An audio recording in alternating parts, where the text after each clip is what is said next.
The D, man. Yeah, shout out my nigga from D's Media, you feel me? Yo, it's your boy D's Media back again with another video. Like, comment, subscribe to the channel on the road to 100K. Today we're going to talk about No Limit Kyro bond was denied. Let's jump straight into it. No Limit Kyro just had a court hearing to see if that he can get a bail. And pretty much, man, they denied it. No Limit Kyro got caught with, I believe, a switch or two, I believe about 3 months ago, 2 or 3 months ago. Could be shorter, could be longer. But I think it's over for No Limit Kyro. You know, the one thing that this brother failing to realize is you a convicted felon.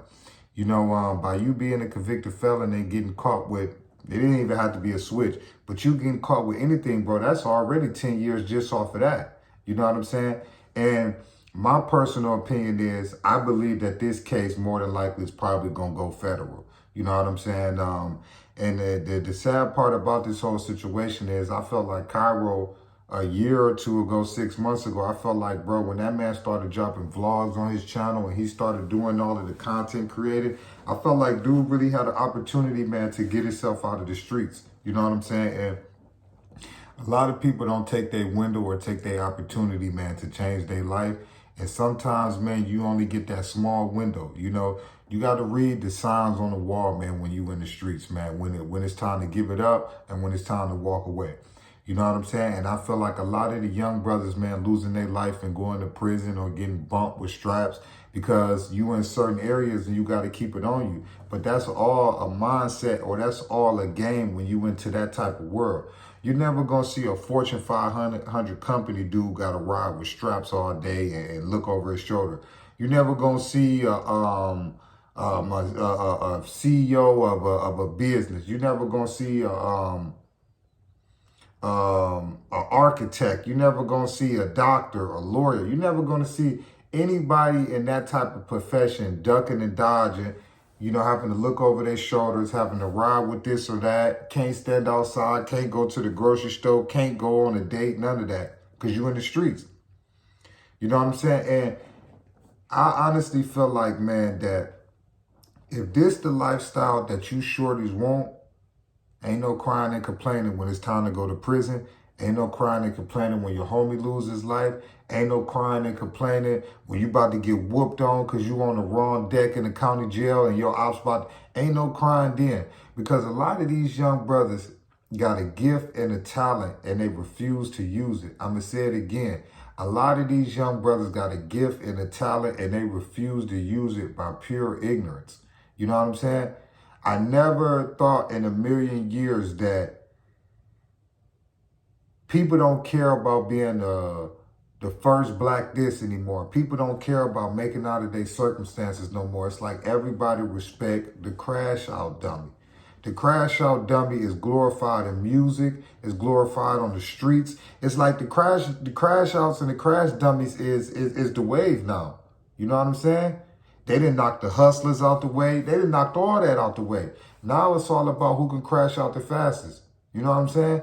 It's not about money no more. It's not about nice things in life no more. These shorties don't care about no money. You know what I'm saying? And it's sad to me, man, because when I was in the streets in the early 2000s, man, that's all it was about, man. Trapping and getting your bankroll. I'm talking about the Jeezy, Gucci, Gotti, Boosie wave. Man, when I say that junk hit Detroit, man, something crazy. You know what I'm saying? But you fast forward to when I was probably in the streets in the early 2010, 2009, something like that, maybe a little bit after that, versus to 2024, ain't nobody really hustling and getting no money no more, man.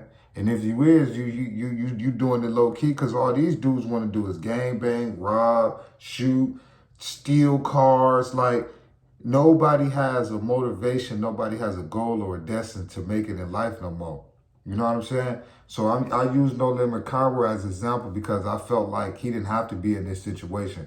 Dude was doing vlogs and all of that. He was getting millions of views off doing vlogs on YouTube. So he was making bread. So you chose to put yourself in a situation where you was in an area that you had to have straps on you.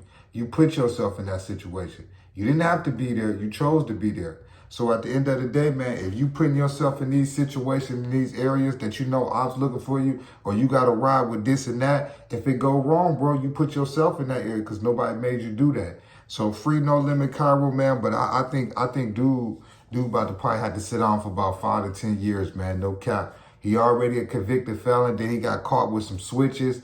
And that's already a mandatory 10 years if the feds want to push that issue. So it's like, I don't see dude getting nothing under 5 years, man. And it's sad because I felt like Kyro had a career online, man. Dude is really funny, a real comedian, man. And he a real street dude. So he could have showed us both sides. He could have showed us the funny side. Then he could have showed us the trenches. He did vlogs with Dirt, Juice World people. Like, he connected with everybody in the music industry on the BD side. He could have really took his talents farther than what he did, man. But I love y'all, man. Peace, positivity, network growth. Let's save these kids. It ain't never too late. Love y'all.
The D, man. Yeah, shout out my nigga from D's Media, you feel me?